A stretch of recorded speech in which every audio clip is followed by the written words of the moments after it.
Hello everyone! Welcome back to my channel. Dito sa aking munting kusina, tayo po'y magluluto ng adobong karni ng baboy na may Sprite. Ayan, una sa lahat pakuluan natin siya ng na may luya at saka bawang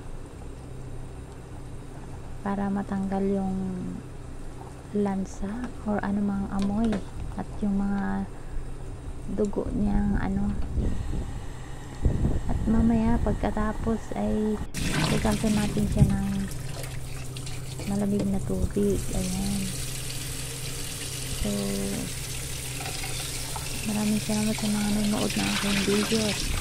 Naway magustuhan niyo ang aking lulutuin ngayon. Ayan, so ayan guys, ito na yon. At hihiwain natin siya ng maliit, hindi naman sa masyadong maliit, konting katamtaman lang siya ng maliit at hindi naman siya malaki guys. Ayan, ganito lang din yan siya guys, hiwain ng ganyan, tapos at lalagyan natin siya ng ihanda natin yung bawang, sibuyas at ginger para matanggal yung amoy-amoy niya, kasi para masarap kainin at ulamin.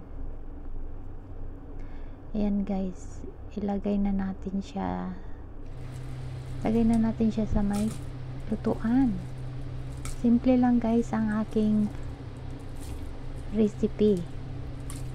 Ewan ko lang po sa inyo kung paano nyo lulutuin, kasi ako lang din naman po ang kakain at mag-uulam, kaya simple lang po ang aking gagawin sa pagluto, as long na masarap ang lasa at malutong at masarap ulamin. Ayan,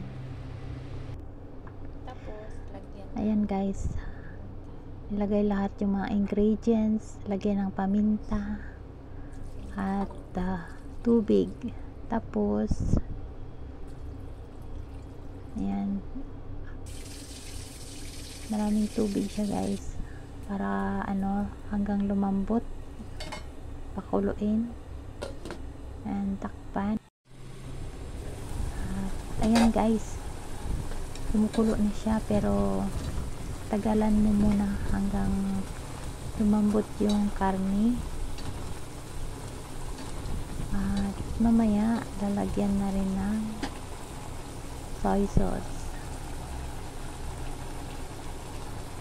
So ayan guys, lagyan na natin ng soy sauce. Hindi ko na sinukat-sukat, basta lagyan ko na lang. Kayo na lang bahala mag-estimate kung paano yung kadami yung soy sauce niya. Ayan guys, takpan natin ulit at pakuluan. Diba? Look, yan na siya. Ayan guys, so ngayon lalagyan natin ng Sprite, konti lang, at pakuluan ulit hanggang sa kunti na lang yung sabaw niya maiiwan. Ayan, diba? Sarap na, yummy yummy.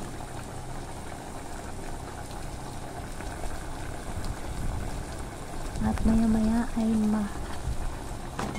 handa ng kainin, ready to serve na po.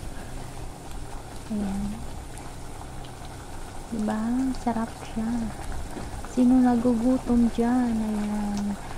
Ayan guys, thank you so much for watching and see you on my next video. Naway nagustuhan nyo ang aking recipe ngayong umaga. Ayan, thank you so much and see you on my next recipe videos. Thank you and God bless everyone. Bye.